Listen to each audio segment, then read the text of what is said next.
Share That Or podcast coming your way, episode 478. Stevesmi and the Rickster Ricky V Rock in the house. We're going to do another rehash, right? Hey, what's up, Steve? What's up, guys? How's everybody doing out there? Yeah, today we got a good rehash. A couple of podcasts ago, we spoke about the summer cutting, the summer era of some cutting. And some of you guys might not have heard. Matter of fact, I know most of you guys have not heard our podcast warning you about Clenbuterol, warning you about DNP, two very powerful fat loss drugs that both Steve and I agree pretty wholeheartedly you should not use. However, we do provide really good information about how it is being used, how guys used to historically use it, and what the process is. However, all of that information and how to use it effectively, what guys are doing while using these drugs, all that information will come with us chipping in the idea that, hey, no need to use such harsh fat burners as Clenbuterol and DNP. Again, guys, N2Slen.com, N2Burn.com, my two fat burners for the summer, N2Slen.com, N2Burn.com. N2Slen is non-stimulant. It doesn't use the central nervous system. It doesn't make you hot. It actually works by helping you lose body fat, by making your fat cells more resistant to that insulin and your actual muscle cells more sensitive to that insulin, really modulating, really helping your body make the most out of that insulin so that you develop a more aesthetically pleasing look from just being leaner and more muscular. It's not going to have detrimental effects on you that trying to use something off-label like Clenbuterol, like DNP, that could potentially kill you. Don't use that stuff. Give my stuff a try. Plus, we will have in these podcasts some of our own ideas as to how or what you should replace these drugs with, what you should do instead, what practices, kind of dietary practices you could continue to have that'll be more beneficial and safer and give you better results even than doing Clenbuterol DNP. So what do you have to say about that, Steve? Look, I'm a big advocate for doing this as safely as possible. Whenever you mess around with your heart, you're using these substances like Clen that mess with your heart, you're doing yourself a world of hurt.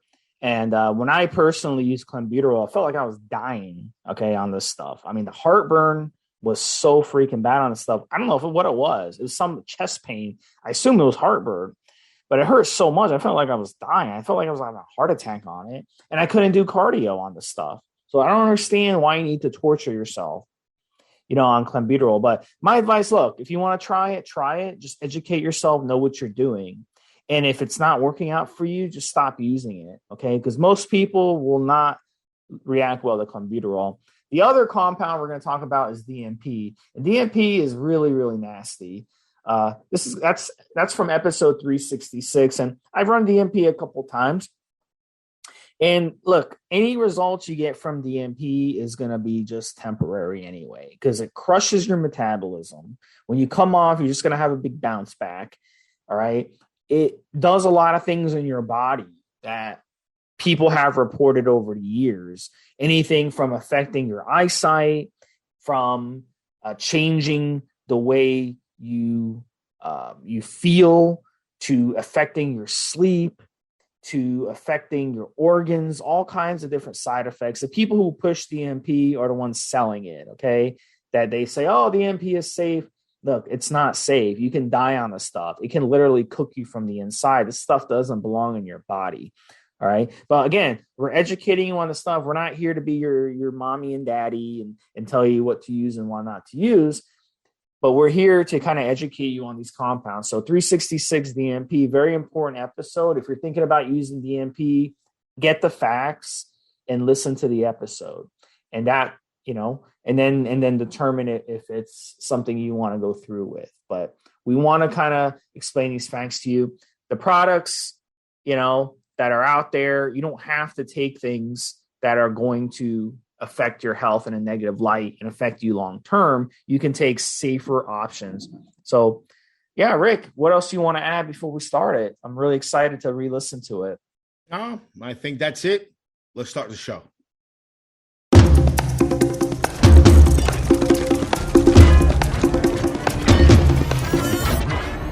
Evolutionary.org podcast coming your way. This is number 324. Stevesmi here and Rick checking in. Hey, what's up, Steve? What's up, guys? How's everybody doing out there?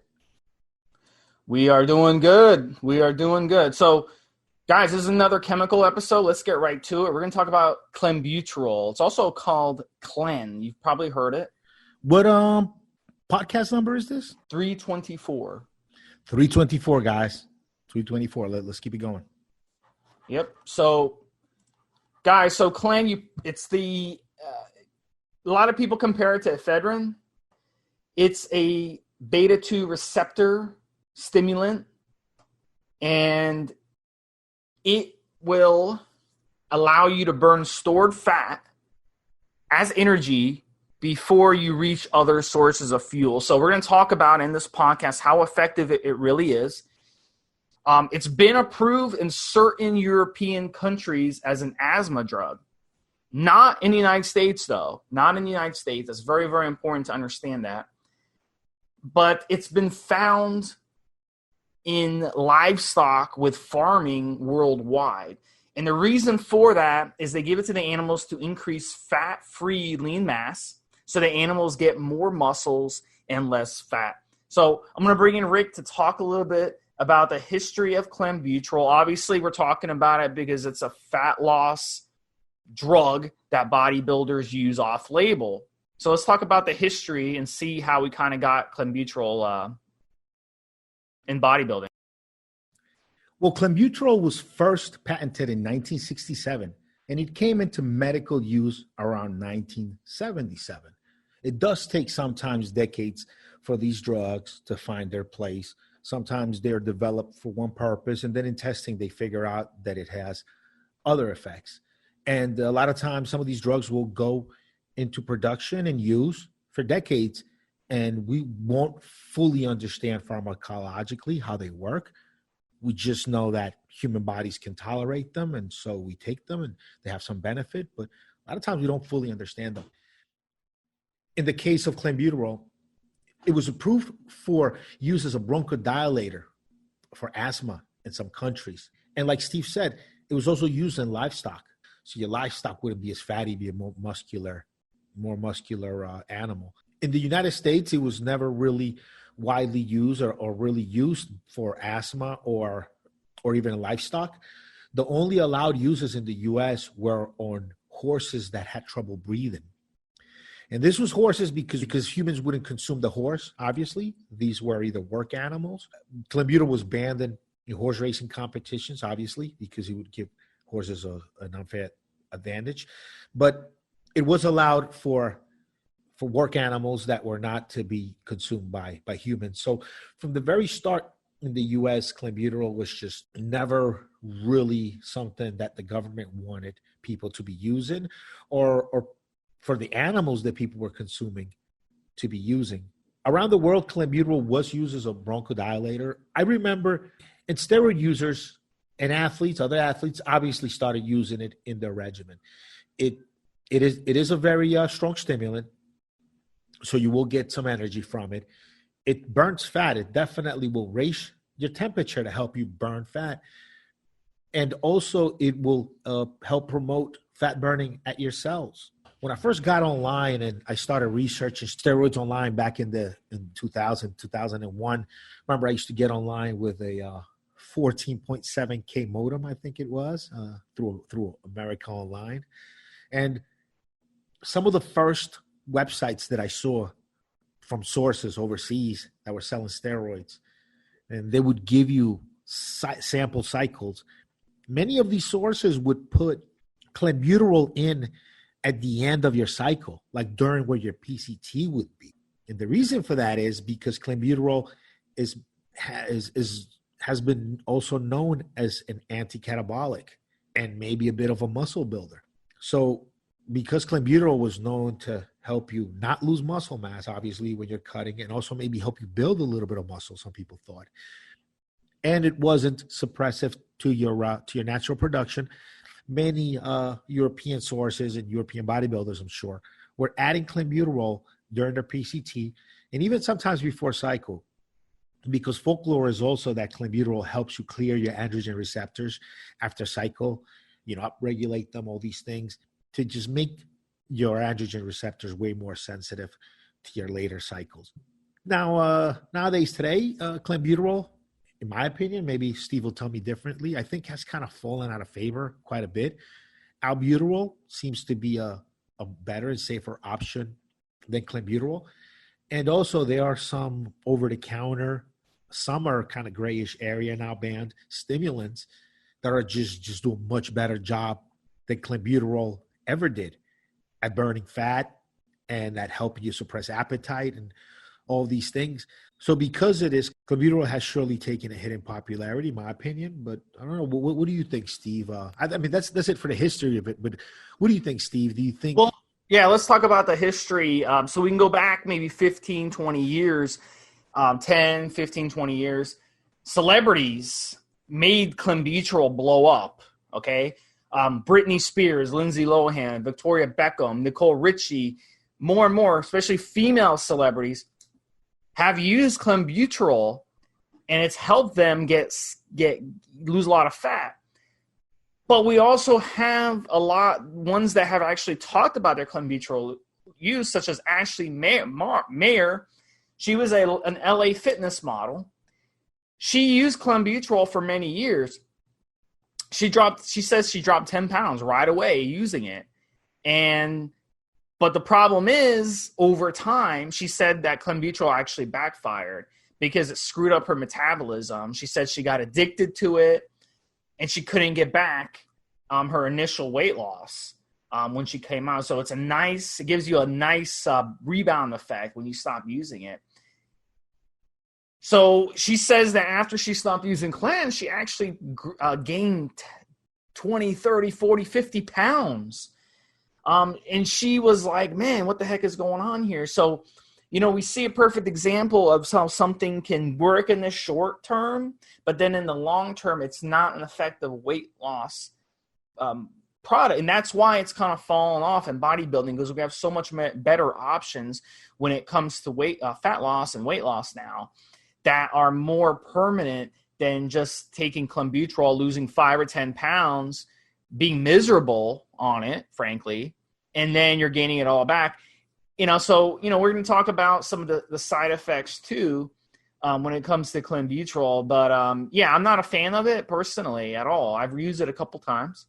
And, I'm not a fan of it. But the guys that you do use Clenbuterol, the guys and gals, yes, they use it exclusively as a fat loss trial. They'll use it in a cycle when they're trying to cut. And there are studies that show it can increase your fat-free mass and increase your basal metabolic rate, your BMR. And it also has some anti-catabolic and anabolic properties. At least that's what the studies and on paper show. But in real life, we've come to find out that's not really the case. So yes, some people react really well to Clenbuterol. They'll lose some weight in the short term, but in the long term, it's not going to help you lose weight, and it can actually backfire on you.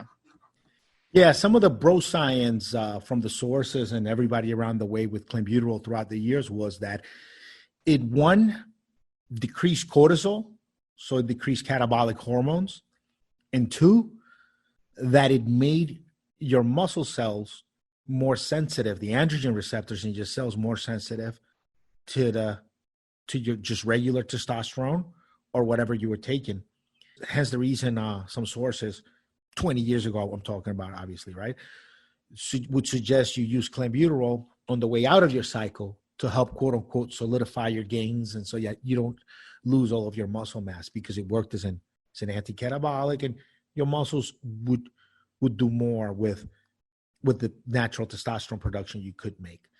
So this is, I don't think there's a lot of studies out there to support this more than just user anecdotes, but that is what the word was out there about it. And I've noticed that in the last few years, the thinking about Clenbuterol has changed. People no longer regard it, all the stuff I'm saying, people no longer think about Clenbuterol that way, as an anti-catabolic, as a muscle builder, as a post-cycle, as a good post-cycle therapy drug.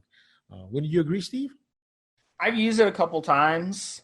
I can tell you that around the time I was using it, I was doing a lot of cardio as my, in my exercise regimen along with weight training. And it really just destroyed my cardio. And I was taking it and I would get this nasty, nasty heartburn while I was on it. And this started happening like the third or fourth day I was on it. I started getting this horrible heartburn. And I was just like go and lay down on my bed. And it felt like I was having like a heart attack or a stroke or something. It was so bad. And then I stopped taking it. And it took like 2 or 3 days for that side effect to go away. And then maybe a few months later, I was like, you know what? Let me try it again. So I tried it again. Same thing. Third or fourth day, starting this horrible heartburn. Absolutely destroyed my cardio. I used to go run laps. There was a school near my house. And I used to go there after work and just run laps around the track, the football track they had there. And on Clenbuterol, oh my gosh, it just killed my endurance. I couldn't even run around the freaking track for 4 laps without getting winded on it. So it really does a number on your heart health and on your stomach and everything. How about you, Ray? What kind of size did you get? Yeah, if you're just using it to help increase performance, a little tiny bit will do you. If you need it to lose fat, then you have to use more. And then now it starts to raise your heart rate. So now you have less cardio. So, I mean, it is banned from sports because if you use a small enough amount, it can help. And help you stay leaner too.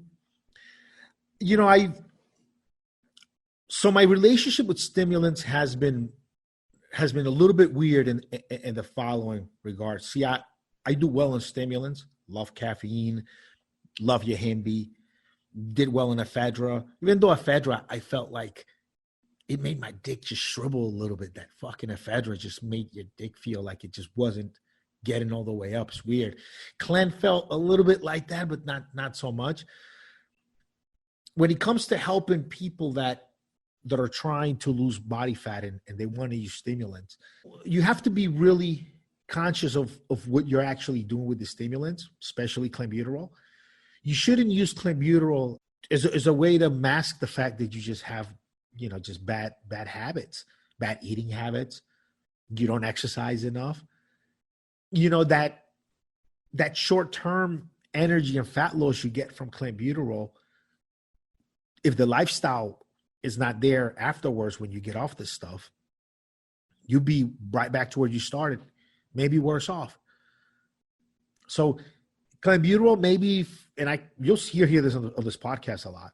Maybe if you're competing, you got a photo shoot, and you're already 9% body fat, and you need to shave just an extra 2% in the next couple of weeks here to get where you need to go, to look the way you need to look. I could see Clen really working in for you on a time schedule like that. But not if you're like coming off a quarantine and you're a little bit fat and you just want to have a beach body and a little bit less time. So you're just going to put your body through the stress of Clenbuterol just to lose body fat just a few weeks quicker than you would with just good eating habits and living habits. So definitely Clenbuterol, when it comes to making the decision to use Clenbuterol, unless you have a certain date that you need to be a certain look by, there's no reason to add it in. If you find yourself just a little bit chubby and you really want to get that chubbiness off, then just diet down, lifestyle, good habits, and don't fuck with the stimulants. You shouldn't.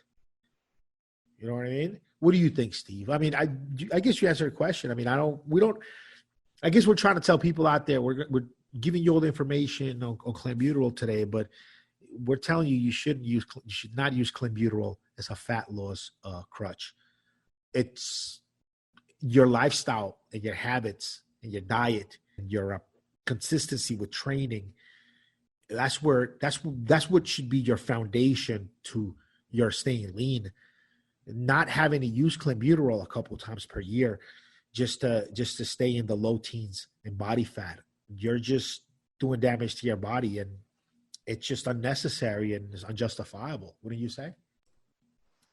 I I think most people who take Clen don't like it. There's a very small percentage who absolutely love it. I'd say 90% don't. So if you're in that 10%, you might like it. It might give you good results. So some of the side effects, we really have to go over this because Clen really does a number on your body. Heart problems, blood pressure issues, overheating, that's a big one. If you're running this stuff and you live in a hot climate, I mean, you'll feel like death on it. You're going to sweat on it. You might get some anxiety, some heartbeat issues, dizziness, the shakes. That's another thing I got. You start shaking during the day. You'll be like shaking. So I don't really like messing with these types of beta agonists type of stimulants, and not even like caffeine. I don't even mess with caffeine because I don't want anything running my body. I want my brain running my body. I don't want a drug running my body. See, I love stimulants, love caffeine, live on that stuff. I didn't think Clen was that great compared to everything else, all the other stimulants you can do to just keep yourself going and stuff. Maybe as an appetite suppressant, but it doesn't work like caffeine from coffee though. That's the thing. It's not like something. It's not like something. Oh no, it's an adrenaline. It's a different high. Okay, it's like an adrenaline kind. No, but it's not really a high though. It's not like you drink coffee. The aroma. Oh, it's an upper. I guess I'm just calling it a high. But yeah, oh yeah, it's different. Clenbuterol is acting like adrenaline in your system, where caffeine is just blocking the hormone that would make you sleepy. It's just blocking it. While now Clen is acting like it's adrenaline in your body. So let's go over, Rick, the dosages if you do decide to use Clen, and then we're going to talk about what you need to stack with it, because there are some supplements you need to stack of it, like taurine and potassium electrolytes. So I'm going to let you talk about that, but I'm going to go over the dosages. So usually with Clen, you want to start out with 20 to 40 micrograms a day. And then what you do is you gradually increase it slowly. Now, women, you're going to run half that to start. So women 10 to 20, men 20 to 40 micrograms. And then you're going to gradually increase every few days. You maybe increase it by 10 or 20 micrograms. And then you'll get up to, a certain amount. For men, I got up to probably 120 micrograms, and my side effects were crazy. 120, maybe 140 at the most. So really, I don't see a point in going higher than that. And women, you don't need to exceed 80, maybe 100 micrograms at most. And then there's some people that say, run it 2 weeks on, 2 weeks off. But there's other people that say 2 weeks on, 2 weeks off is not going to be effective, because the real fat loss really doesn't kick in with Clen until 4, 5, 6 weeks into it. So they'll say run it. You've got to run it for quite a while to get the best results out of it. So, but the 2 weeks on, 2 weeks off is like a conservative way to run it, but it's just not going to give you the results if you run it for 4 to 6 weeks straight. And if you can survive the side effects. But the reason you gradually increase it is because if you just jump on it and start running 100, 120 micrograms right off the bat, it can cause problems. If you have existing heart issues, it's going to make your existing heart issues way worse. And if you have anxiety issues, it's going to make your anxiety way worse. So you want to just kind of gradually increase it. And then when the side effects start getting annoying, then you stop increasing it and you stick to that dosage, and then you roll with that for the duration of the amount of time you're taking it. And Clen is not hormonal, so it's not going to shut you down or suppress you or anything like that. When it comes to hormones, like, the testosterone, but it can do other stuff to your metabolic health. So Rick, chime in on that, and also chime in on what you should be using while you're taking Clenbuterol, because of the nasty pumps that you can get from Clenbuterol. Yeah, and Clenbuterol is not the doses. The dosing it's not dependent on weight. I've seen housewives that need 40, 60 micrograms to really feel it. And then I've come across football players that can't tolerate 20 micrograms because it makes their heart jump out of their chest. So it doesn't matter how big you are. Really, your tolerance to stimulants, it's really what it's going to determine what your ideal dosing is if you're going to use Clen. Definitely taurine, definitely electrolytes, Pedialyte coconut water. These are all nice things to take when you're on Clen. It's going to make you sweat more. Your temperature is going to be higher. You're going to be losing body fat, burning more calories. So add in electrolytes and add in taurine also. The pumps for sure is it's really important when you're messing with Clenbuterol. And yeah, just to get your money's worth out of a diet.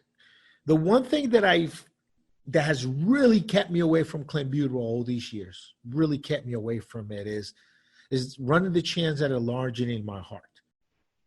I'm already using steroids, which could and will enlarge my heart. But Clen seems to be, from everything I've ran across and seen throughout the years, it seems to be more dangerous than testosterone or other steroids for growing, for enlarging your heart. And that's just something I'm just not, something I'm really afraid of.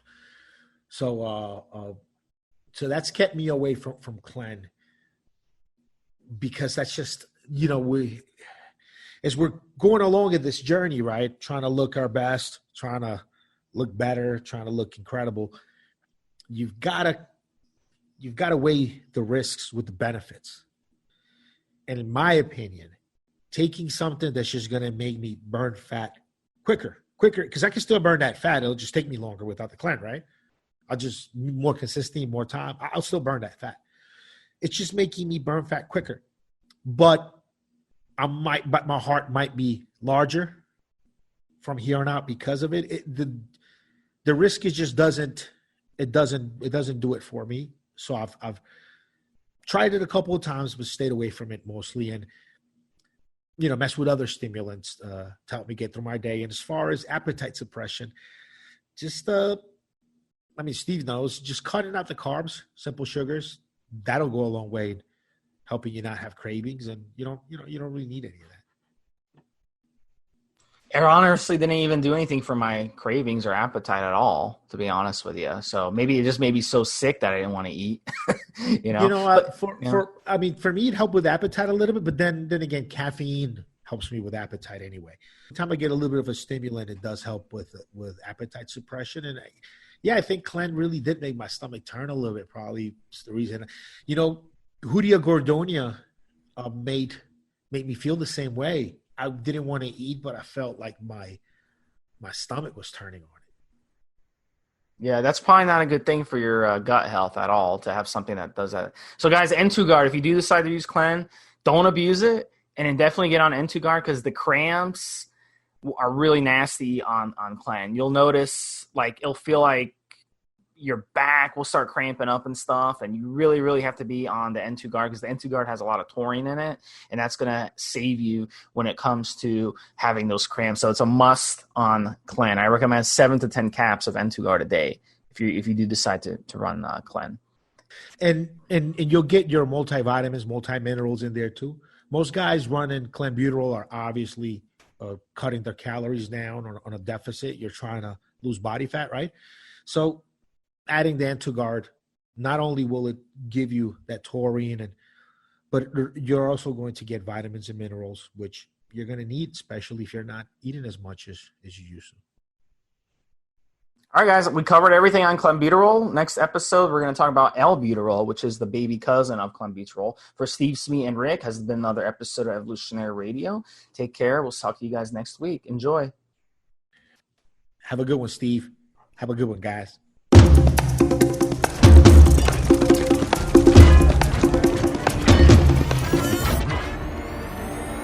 Guys, this is the required legal disclaimer. We are only sharing our experience from years of steroid use. We are not doctors, and none of what we say should be regarded as medical advice. Always check with your doctor before taking any drugs or starting any training program.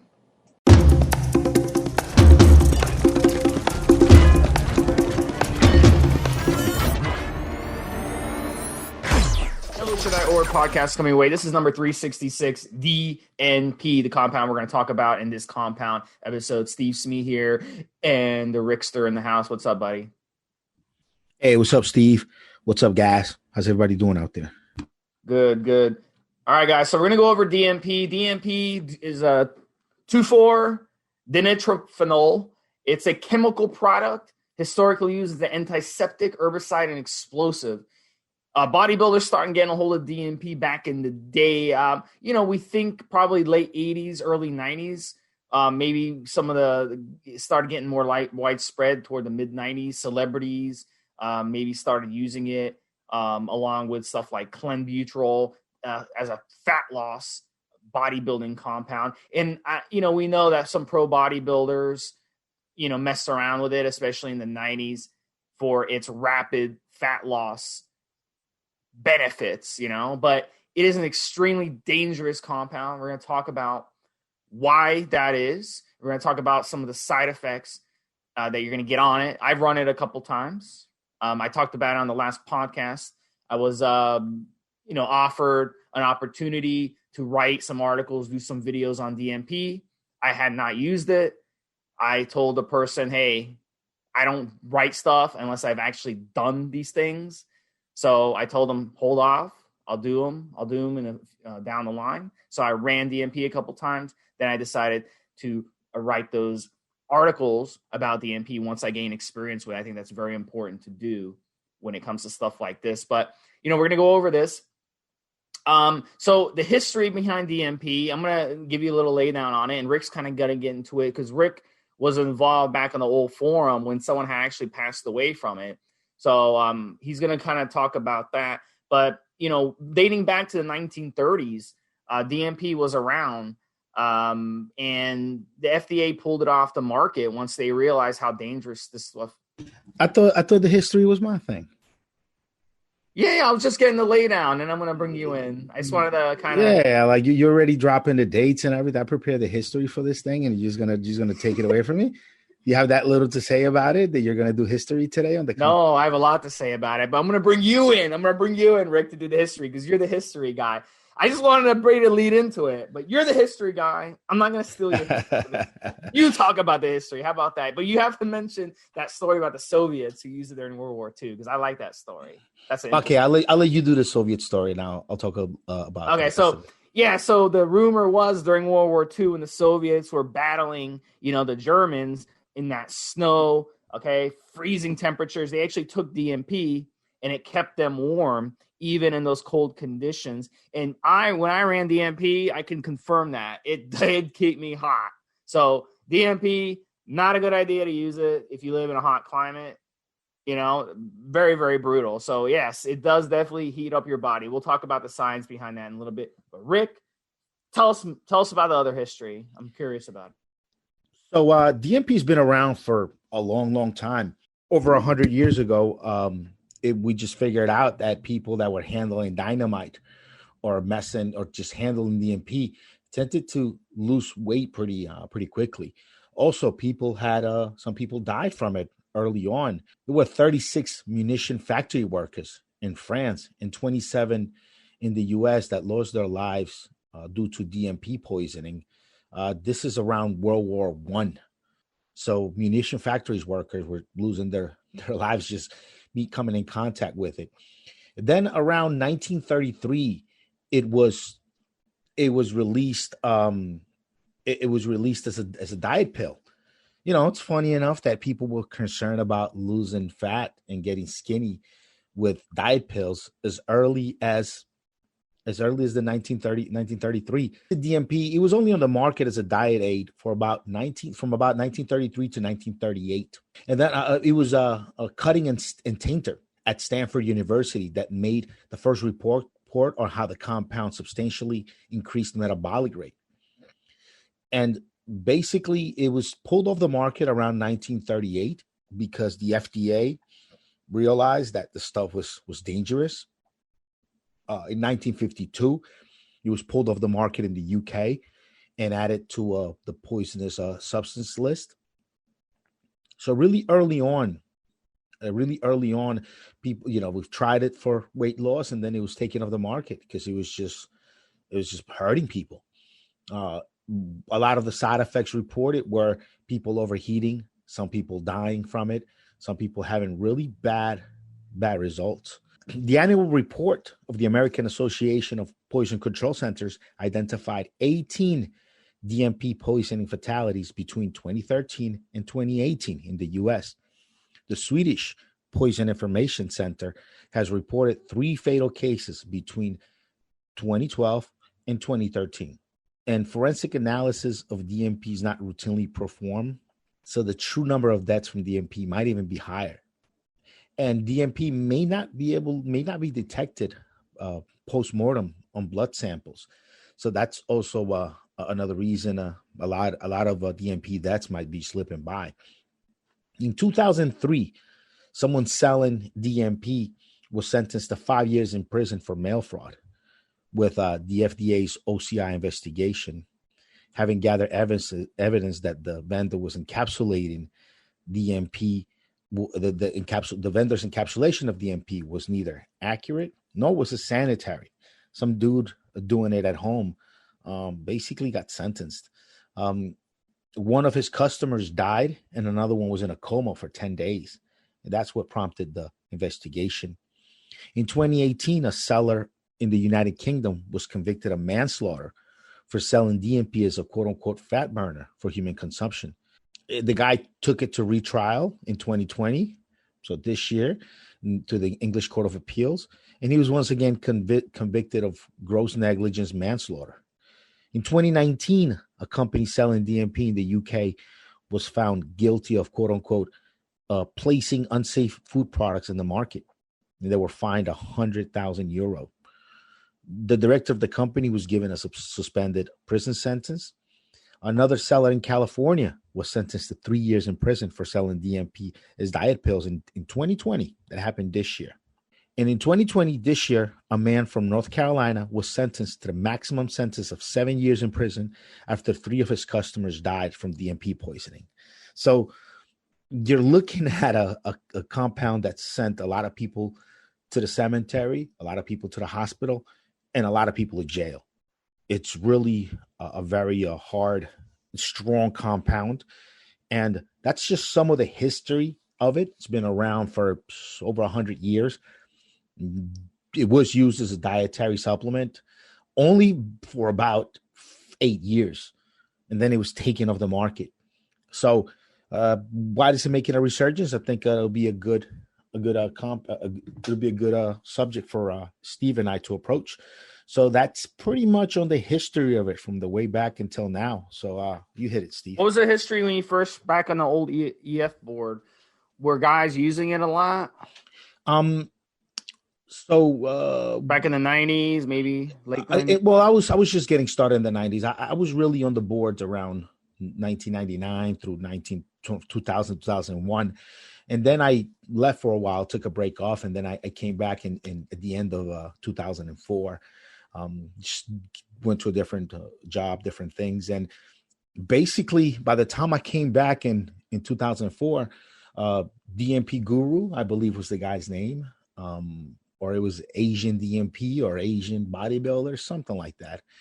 And he had sold some DNP around, and one of the EF members was a kid who died from taking it.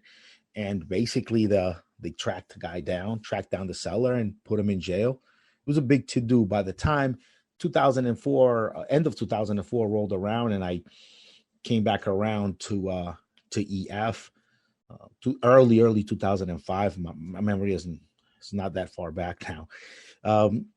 This was already done and over with. And DNP was already a banned word on the forums. DNP was no longer, you couldn't talk about it on the forums anymore. It just wasn't allowed. It wasn't kosher anymore.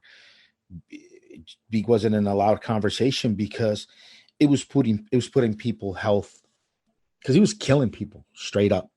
So the administrator of Elite Fitness at the time decided that, hey, we already are talking about some pretty strong, powerful compounds that could have long-term side effects. How about we stay away from anything that could cause immediate death the way DNP does? So I wasn't there for the whole case, for the cops coming over to the Elite Fitness offices to talk to the guy in charge, to the admin. That I wasn't there for. I was kind of back around for the aftermath. And I was back around for the aftermath. And basically that's, it wasn't until about 2005 and early 2005 that I was working in the Elite Fitness offices. Before then, I was just a forum guy, and I stepped away from the forums for a few years. So really, I wasn't there. I was neither on the forums nor at the office when the whole DNP thing went on. I heard about it afterwards. And, even then in 2005, there were still some guys still underground in DNP, still thinking and saying that the only reason this kid passed away is because he misused it. He didn't do it right. But somehow DNP had some merit and guys could still use it. And I'm sure I got sent some DNP samples or some at some point, but I just never messed with it, never used it. I don't know. I mean, we'll get more into the podcast of why I think nobody should use DNP and why I think it's just maybe a sign of just you not being mentally healthy to have to resort to using DNP, really. But something to talk about, and yeah, no, I mean, I don't really know the specifics of the case, to be honest with you. Well, let's educate people on DNP, what it is. So, for fat loss specifically, the way DNP works is it raises your body temperature and metabolic rate rapidly to really high levels. It induces proton leakage from the mitochondria, and that causes your body to burn more fuel to yield the same amount of ATP, which is the primary carrier of energy within your cells. So that makes your body use more energy to do anything. So literally walk into your mailbox, it's going to cause you to, burn a crap load of fat. Now, if you see my posts on the forums and all this stuff, I always talk about calories in, calories out is a real thing, but it's misleading. And the reason is your calories out changes all the time based on what you eat, based on what you do, based on your hormones, based on all kinds of things. So it's impossible to count calories and have success long term for that reason. Well, with DNP, when you're taking DNP, your calories out is elevated to a sky high levels. So, it's hard to basically out eat how many calories you're going to be burning on this stuff. If you do any sort of exercise, like literally walking down the street, you're going to be burning a ton of calories than you would normally. So that's how it burns fat. So it makes the food that you're eating have to be used for the energy. It doesn't give your body a chance to store that food as energy to be used at a later date. So that's why it's such a good fat burner, but it's not really a good fat burner. And I'm going to explain why, because when you're taking it, you actually retain water on it. The body is smart. The body's not stupid. You can't outsmart your body. So when you're taking this stuff, people who take it will actually notice their body weight does not go down on it.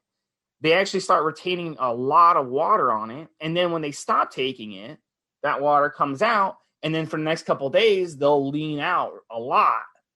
But then they're just going to gain everything back because you have a rebound effect. So it's not an effective fat burner in the intermediate term. It'll only burn the fat initially when you're taking it. But then when you come off of it, you're just going to gain everything back because your metabolic rate is going to slow back down rapidly. So you'll get like a rebound effect. So it really is a really crappy fat burner, and it's not a permanent fat burner. So it's, it doesn't really make sense to use it. So I'll give you an example. Like some studies done on animals show a 60% metabolic rate increase. And, in humans, if you're exercising on it, it's going to be even higher. So, there's people that lose so much weight on it, and then they just gain it all back because your metabolic rate does not stay elevated when you come off of it. Your metabolic rate actually crashes. So it really is a really poor fat burner besides the side effects. And, let's talk about the side effects. We're talking sweating is insane. If you eat something on it, carb heavy foods, you should start sweating instantly. You're going to smell nasty. You're going to have yellow bodily fluids. Dehydration is very, very severe. You can kill yourself just on the dehydration alone, not even from the compound. electrolyte depletion. Your electrolytes are going to be way off when you're taking this stuff. Big problem. Your thyroids, again, your body's smart. Your thyroids, Rick, are going to slow down when you're on it. Then when you come off, you're going to have a slow thyroid. So what happens when you have a slow thyroid? Your metabolic rate slows down. So now the calories out is going to be very, very low. So really in the end, if you're a fat person, you take DNP for a week or two, and then you come off of it a week or two after that, you're probably going to gain everything and some. So it's really, really a poor fat burning. You don't hear people taking DNP who have good things to say about it for that reason. You don't hear people with success stories from taking DNP because the body is smart, guys. You're going to retain water on it. And you're going to destroy your thyroid on it. So it does the opposite effects. You're going to have a hard time breathing, shortness of breath. There's people with permanent vision problems from taking DNP. You guys can look this up on forums. They complain. They say their vision changed.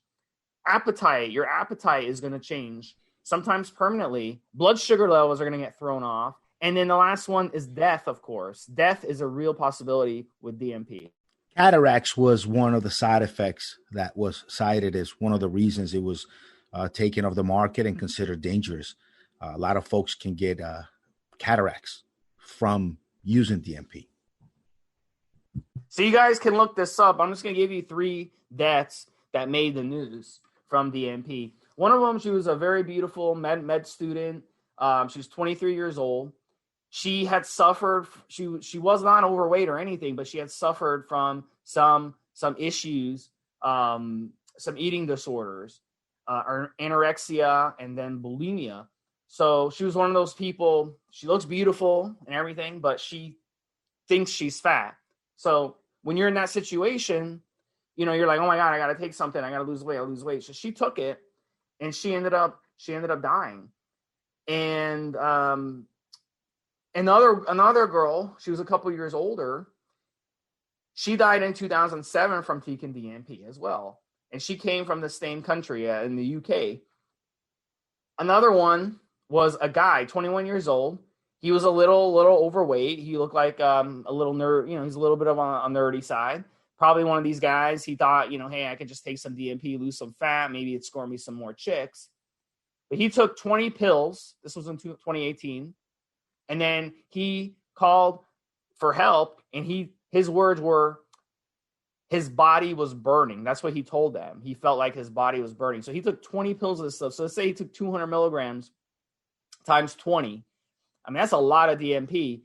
And the problem with it, as we're going to this is very important to mention, is the half-life is very, very long in this stuff. So 36-hour half-life, meaning half of it is going to be in your system after 36 hours. And then half of that is going to be in your system after 36 hours.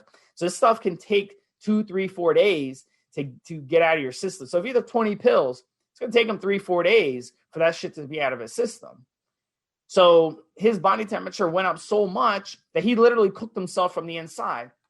So you go to the hospital, they're having to ice you down. They're freaking out. They're like, what is this? What'd you do? What is this stuff? You put this stuff in your body. We can't get your body temperature down. It's impossible because this stuff is in your system so long. So it's just a brutal death. It's like cooking. It's like lighting a match inside your body and cooking yourself, Rick. It's very, very bad. And then there's another one. This was a 21-year-old. And this 21-year-old decided to take it, and they bought it. She had no idea about how dangerous this stuff was. She just read about it online, and she ordered it from this guy's website. And she ended up, it says here, she ended up really, really screwing herself up, and the guy then ended up getting arrested. This is a different guy. This was over in London. And this guy had been selling it. Basically, it cost them, it says here, $450 to buy a drum of this stuff. $450. And he made over $250,000 from reselling it. And that's insane. So, and he ended up, one of his customers ended up being this girl who ended up killing herself, 21 years old. So, yeah, this is really, really bad. And no amount of jail time can make up for these young people all dying from this stuff. It's just bad news, guys. Bad news. Yeah, and one of the reasons I don't even find it being something that's that's that good for fat loss. I mean, it makes you hungry as hell. It doesn't help curb appetite at all. It just makes you hungry and hot and sweaty. You know, that's the real problem with it, is that it makes you really hungry, hot, and sweaty. And that's a real issue with it that, you know, you have to consider when you mess with it. So definitely, guys, it's just go back to our last podcast where we discussed DNP lightly. Probably fasting is the best way to go if you're trying to lose body fat and you're really in a hurry. Because that's part of the problem that I see with DNP use is this is just for people that are just in an incredible hurry. You know, they're in a real hurry. And so they use DNP. You can only use it for about 10, 15 days, right? Have you heard of anybody taking it longer than that, Steve? 10 to 15 days? I've not heard any sane person who took it longer than that, because when I took it, I couldn't stand it after a few days. I couldn't stand the stuff. Makes you feel tired, makes you feel groggy. Yeah. You're basically poisoning yourself, and it makes you hungry as hell. You compare that to just saying doing a water fast for 10 days. You're going to feel euphoric some of those days. You will be a little bit tired, but not DNP tired. You'll be a little bit more groggy, a little bit less energetic than usual, especially after the first 3-4 days on a water fast. But you're not going to be DNP tired.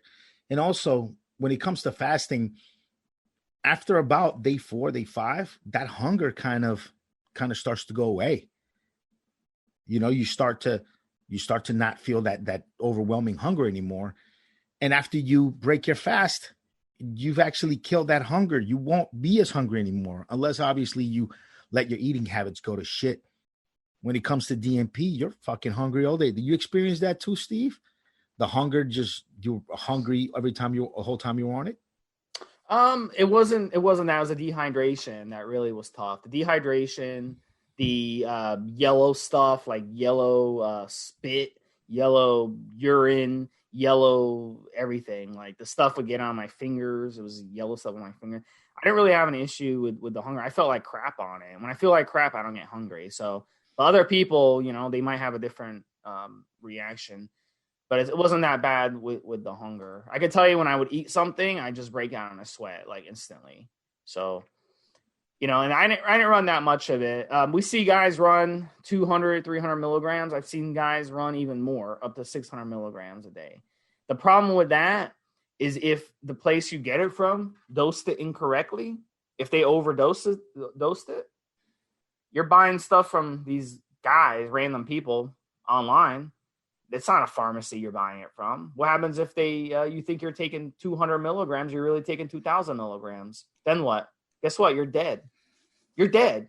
2,000 milligrams is going to kill you. You'll cook yourself from the inside, and there's nothing you can do about it, even if you figure it out. What happens if you take the wrong amount in the first place, and you figure it out after? Oh, like, oh shit, I took the wrong amount. You're dead. There ain't nothing you can do. You go to the hospital, you tell them I took DNP. They're gonna be like, we don't know what DNP is. Then they'll look it up and they'll be like, oh, you took an explosive? They're like, okay. They're probably gonna be like, you know, why should we waste our time with this person when you got other people over here dying from other stuff to no fault of their own? This idiot took an explosive, you know? You know what I'm saying? So you're dead. I mean, you're dead. Your body temperature is gonna go up. You're not gonna be able to bring it back down. So this stuff is not made anywhere in any good, solid compounding labs or anywhere reliable. This stuff is always everywhere made in just bathtubs. And there isn't a lot of room for error with DNP, but there is a lot of errors that go on in bathtub brewing. So you're basically taking something that someone bathtub brewed for you, where they could have made a mistake. The guy could be on drugs for all you know when he's mixing the stuff for you, and the capsules might have the wrong amount in them. And then you're thinking you're taking a certain amount, but you're not. Or you think your tolerance is a certain amount, but then when you get towards the bottom of your bottle or bag of DNP, those capsules are extra loaded. And so you take more. and you could die. You could die or spend a few days in the hospital. Also, DNP stays in your body for a long time. And so it's not like you can just decide, oh shit, I took too much. I'm going to write this out and then I'll be fine. Like you would with maybe another stimulant or some other things. No, man, you're in for a long ride. Also, if you have children or animals, you don't want to leave this stuff around. I mean, look, if your kid gets a hold of your, God forbid, of your Anavar, your Winstrol or something like that, starts chewing on it, the chances of them being seriously hurt of chewing on some Anavar or Winstrol that you left around, which you shouldn't, it's incredibly irresponsible to do that, or your dog getting into your pill bile. I mean, the chances of them being seriously hurt from one episode, one time getting into your steroids, it's pretty small. Now, the chances of your child or your animal dying from getting a hold of your tablets, your kid could pop the tablets open in its hands. It could go through his pores. You know, there's just so much room for error and so much room for this stuff to be harmful. It's one of the reasons it was used in war. It's because it can get through your pores. Steve, was it used as a weapon, or am I getting my information wrong? I can't recall where, but I think I heard from my research it was used as a weapon as well. No. I don't know about that one, man. I'll have to look that one up. But it does get through your pores, right? Pretty easily. DNP does. Back when they used to have it around in factories and stuff, the people would not even be ingesting it, and they'd still get the effects from it, from being around it, just from touching it, just from being close to it. It's just like when people who keep Clorox or pesticides in their house, you still are exposed to it just by being close to it. Just like Chernobyl. You know, Chernobyl, if you just walk into the basement in Chernobyl, you will get radiation poisoning and you will be dead within a few days. You know, your teeth will fall out and you'll get cancer and all that stuff just from being close to it. You don't have to touch it or ingest it from that radiation poisoning. So this stuff that's how potent this stuff is. You just got to be close to it. That's it. And that's what these guys, this is what these guys would have. They would notice they were having these weird side effects, and they were losing weight and all this stuff just from working around this stuff. You know, so that's kind of why they got the idea to start taking it for fat loss, and they started giving it to housewives and all that stuff back then. Yeah, so yeah, it's an interesting compound, guys. But guys, at the end of the day, why take this stuff? Why? It's not going to give you great fat loss benefits in the short term, and in the long term, it will give you none. It's not going to keep you lean. It's not. You're just going to gain it all back because it's destroying your thyroid. Like I told you earlier, it's destroying your thyroid. It's destroying your metabolism. Your bodies are too smart. Your body is smart. It's going to know to shut off your thyroid when you're on this stuff. It's just like taking testosterone. Your pituitary glands get shut down. Well, this stuff will shut down your thyroid the same way. Not smart. And when it comes down to it, guys, you're not developing good habits that can help you change your lifestyle. If you're talking about fat loss, if you're talking about getting leaner, fasting, good dieting, I mean, just good diet where you stay up extra time on a Sunday night to prepare your meals for the week, where you carry and take your food with you everywhere. Just that good diet and building those habits and learning how to eat well and how to prepare good foods and killing the hunger through intermittent fasting, eating in a small 4-hour window.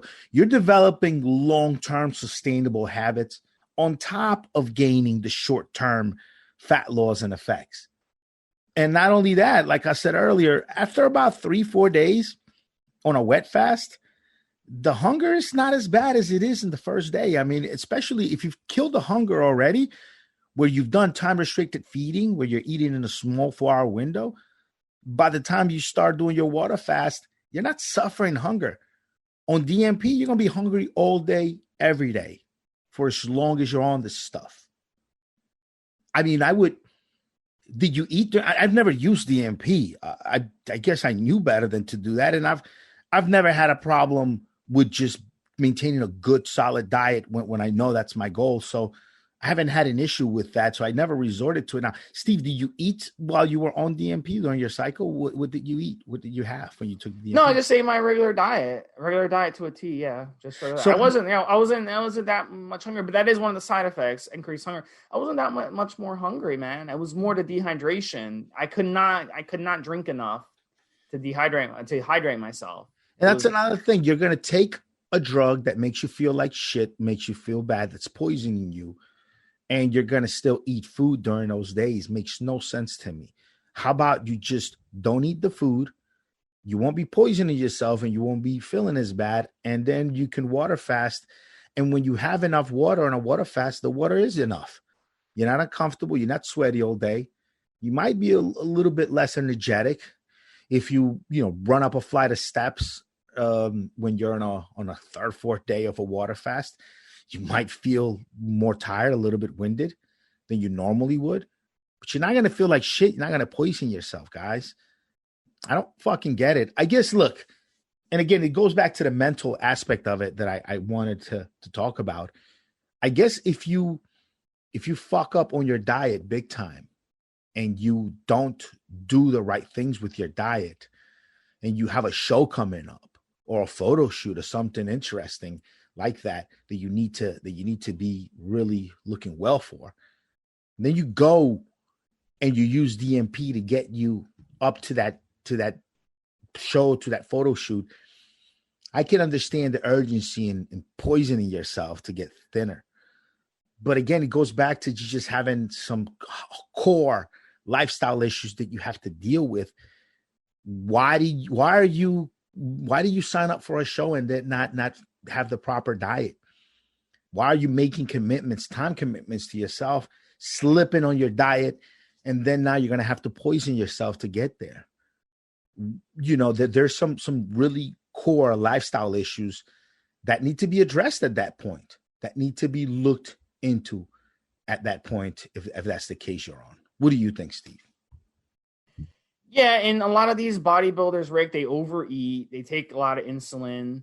So, they want to take the DNP to offset that. They obviously take the HGH as well to offset that. So, they'll run the DNP, but those guys they're at such a high level. They're already poisoning themselves as it is, taking all this stuff. But you as a normal Joe, you don't have to do that. You don't have to torture yourself. And actually, some of the people that I've been coaching that are competing recently, and I'm getting them introduced to fasting for the first time. I'm getting them fasting into their shows rather than taking the Clenbuterol, the DNP, these nasty, the thyroid drugs, the diuretics. I'm getting them to fast instead, and they're reporting back that they feel so much better. They're not miserable, crashing their carbs, crashing their calories. It's just not miserable to fast. And really after the second day, Rick, it's not after the fourth day. It's the second day where you just start losing your hunger. The second or third day at the latest, you start losing your hunger. Once you're in ketosis, you're not going to be hungry anymore. You're not even going to want to see food once you hit that deep ketosis. So you're not miserable. The first couple of days is kind of hard, but after that, it's smooth sailing with fasting, and the results are permanent. You're not fucking your thyroid. You're not fucking your metabolic rate. Your metabolism when you fast stays the same or actually increases, and your thyroid when you fast stays the same or actually increases. That's the beauty part of fasting versus crashing carbs and crashing calories and doing these crash diets that don't work long term. Because when you do that, your calories out goes down. So if you're getting 2,000 calories in and you're burning 2,000 calories out and you're at maintenance, okay, and you crash your carbs, you crash your calories, guess what? Now you're only bringing in 1,250 calories. You really think that your calories out stays at 2,000? No, your calories out also drops to match that 1,250 that you're bringing in. That's how our bodies work. It's called survival. But when you fast, you drop your calories to zero. And you're not bringing anything in, your body goes into flight or fight, so your calories out actually stays elevated. And when you come off your fast, your calories out stays elevated versus when you crash your calories or crash your carbs or take DNP or take, some of these other harsh drugs, that crashes your calories out when you come off, and your thyroid is screwed. When you fast, you're actually boosting your thyroid, you're boosting your organ health across the board. So it's a healthy option. You're getting autophagy, you're recycling cells in your body. So just fast. If you want to be miserable for 10 days and you want to take DNP, I'm urging you, don't take the DNP, please. Get rid of it. Get rid of that stuff. Throw it out and fast. Do a water fast instead. You won't be miserable, and it's going to be healthy for your body. It's going to be healthy. You'll come out of that fast in the best shape of your life when you come out of that fast versus DNP. Yeah, I mean, it's probably one of the only shows that we've done about a compound where we're just going to tell you guys a bunch of reasons why you shouldn't take it and why you shouldn't mess with it. I think if you're messing with DNP, respect to any of you guys out there, something fucking wrong with you. Something wrong with you, seriously. Who needs to lose weight that fast to poison themselves? I mean, that fast? You really need it? Who gets on a schedule to look your best by a certain date? Then you fuck up. You fuck around on your diet. No discipline, no self-control, no preparation, no planning. Now we're just going to take some DNP, risk our lives just to see just to get there. I mean, there's something seriously wrong with you if you have to resort to DNP use. And just one more little thing to just give this some thought when you're thinking about why would you use this shit. So you're going to take a fat loss drug for a couple weeks, but you're still going to eat. And this is just not like a normal fat burner that's going to help you curb appetite while you maintain a decent diet and give you some good energy. See, when you take like a regular over-the-counter fat burner, the stuff that most you can buy from most supplement companies, a good one will usually curb your appetite and give you some additional energy so that you don't feel like shit while you're on a caloric deficit. And then you could eat the right things, the things you really need to be eating. And, by the time you get done with that 30-day bottle of an over-the-counter supplement, you should have developed some decent habits. You should be getting somewhere. DNP, on the other hand, it's not going to give you energy on your caloric deficit. You're going to feel like shit, worn down, tired, lethargic. It's not going to curb appetite. You're going to be, Steve said, hungry like normal or hungrier. A lot of folks I've spoken to, hungrier on DNP. It's not conducive to you building good habits, and you're still going to eat like normal. I mean, how about you do away with all that shit again? Go back and just don't fucking eat. Water fast. You'll feel better than you do on the DNP. You won't be as hungry as you will be on the DNP. You won't be as sweaty. Won't be as lethargic, tell you that. Especially if you take some black coffee, green tea, no sugars, no creams, nothing. Just straight black. During your fast, you'll get a nice energy boost. You can take a regular fat burner even during your fast with water.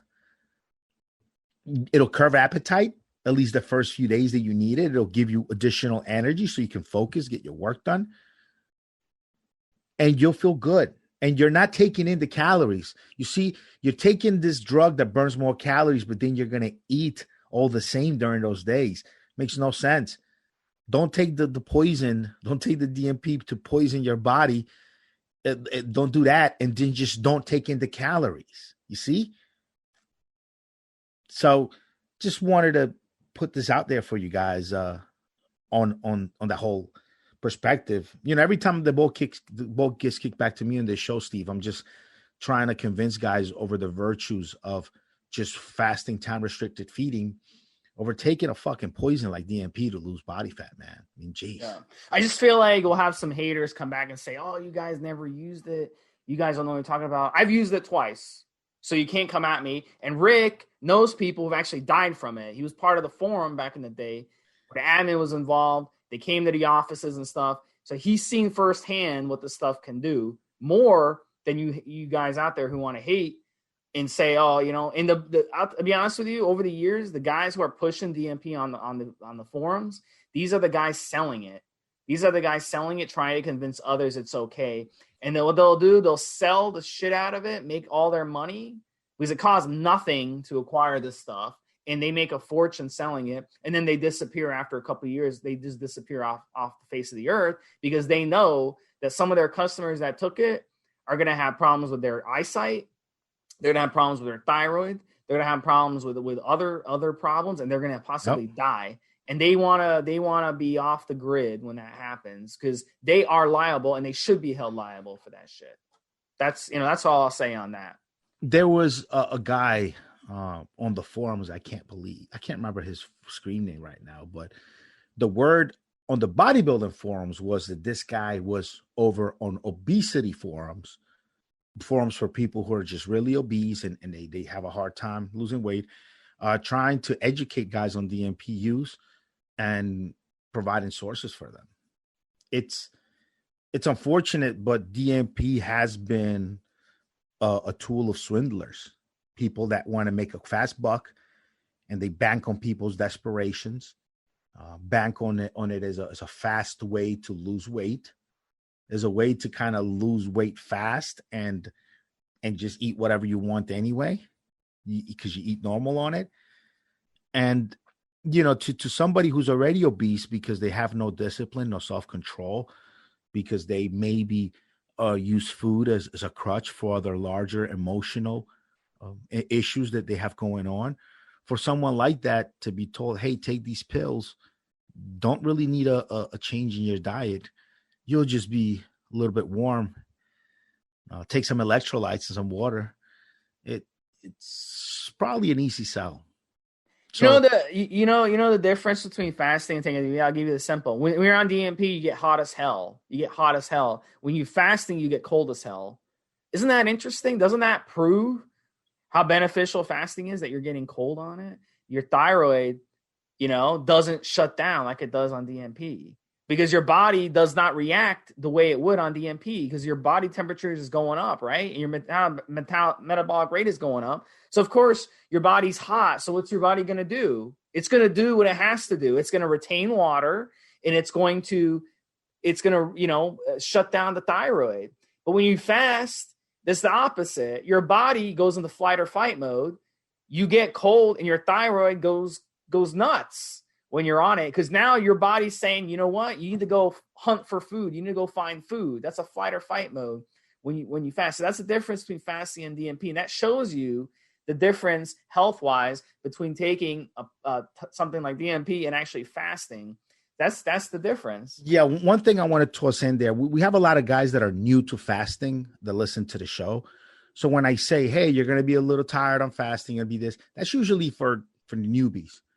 Any of you guys out there that have been fasting for a while, have done long fasts, that energetic, euphoric feeling you get on fasting after you're 4, 5, 6, 7 days in.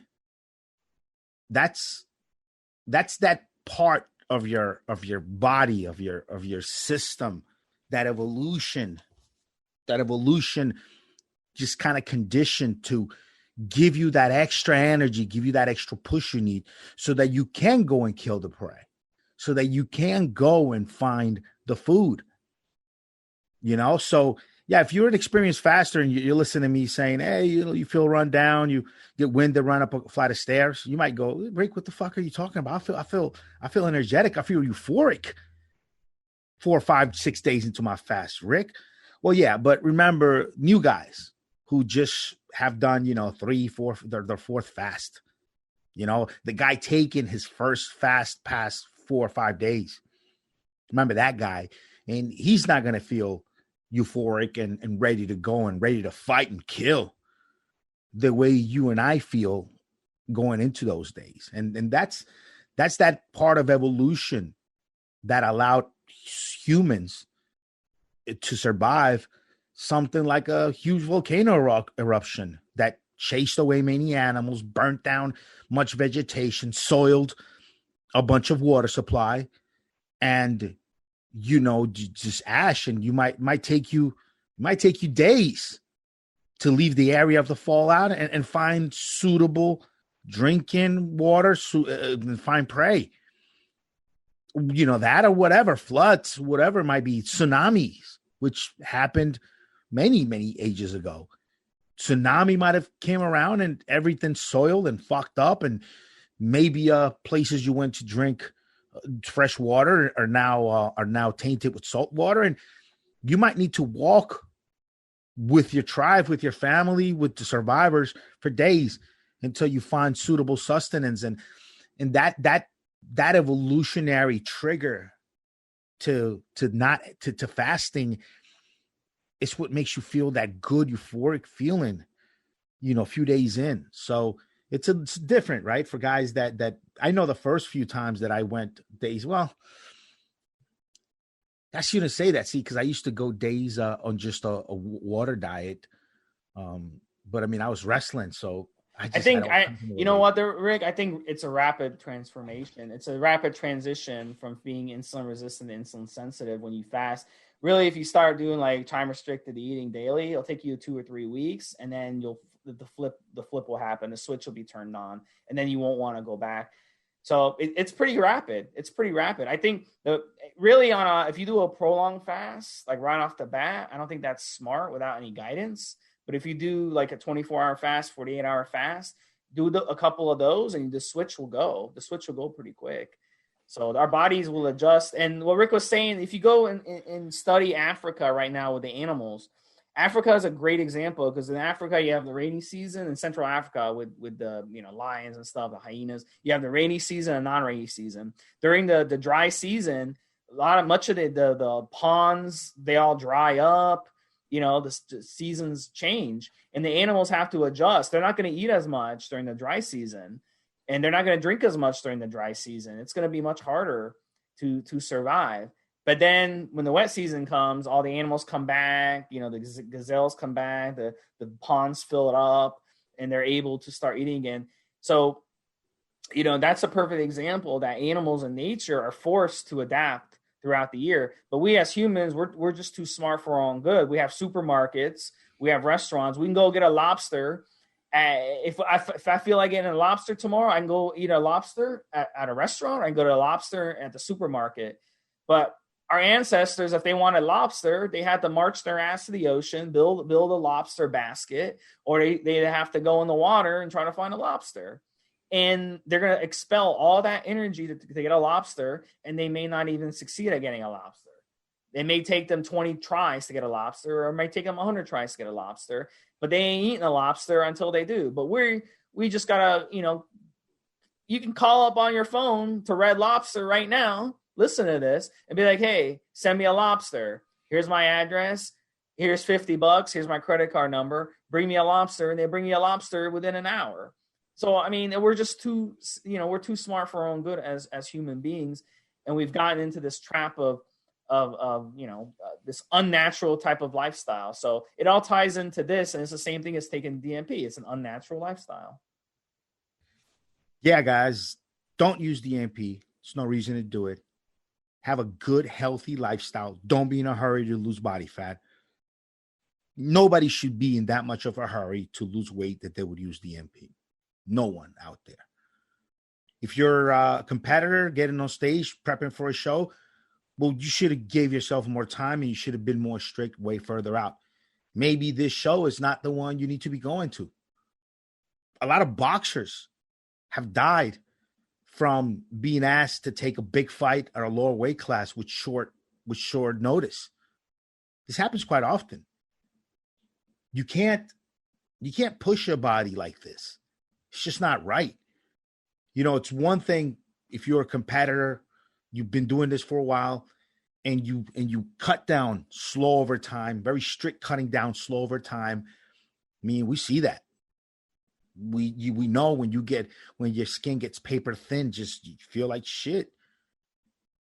You feel like shit before you have that pre-show meal to charge you back up. Just going in, before the load, before the show, before you load up again. Feel like shit, but you've planned it across the right proper amount of time. You're doing something to plan this out. Anyone out there that thinks that they are in such a hurry that they would need to take something like DNP, I'll say it again. There's some core lifestyle issues to deal with. And the fact that you could die from using it and you're still going to fuck with it. And then you also have some mental issues that you need to be dealing with, because nobody should be in that much of a hurry to lose fat.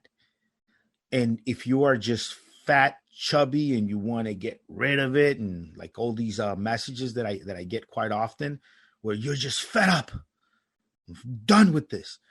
Well, where the hell was that motivation on your climb up when you saw the scale, or maybe you weren't even stepping on the scale, when you saw your tits hanging lower day after day, dude?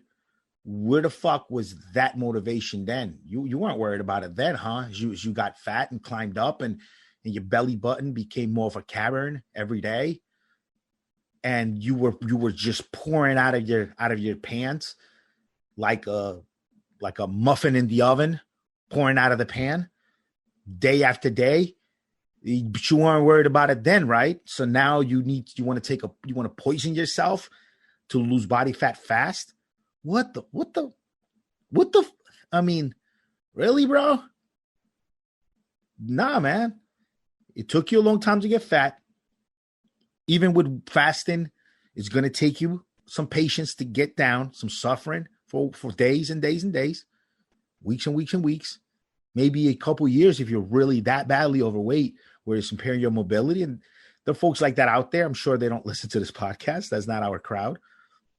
But you can't do that to yourself. You can't ignore you're getting fat on the way up.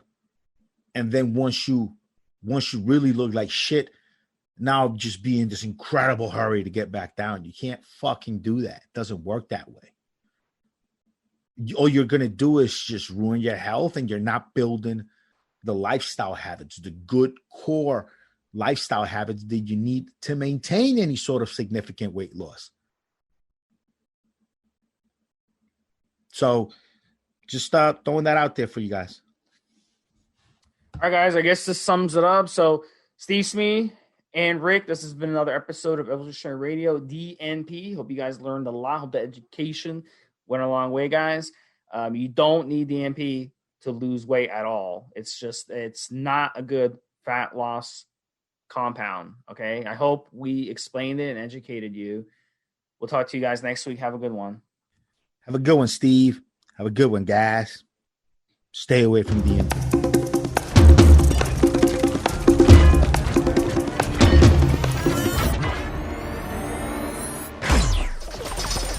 Guys, this is the required legal disclaimer. We are only sharing our experience from years of steroid use. We are not doctors, and none of what we say should be regarded as medical advice. Always check with your doctor before taking any drugs or starting any training program.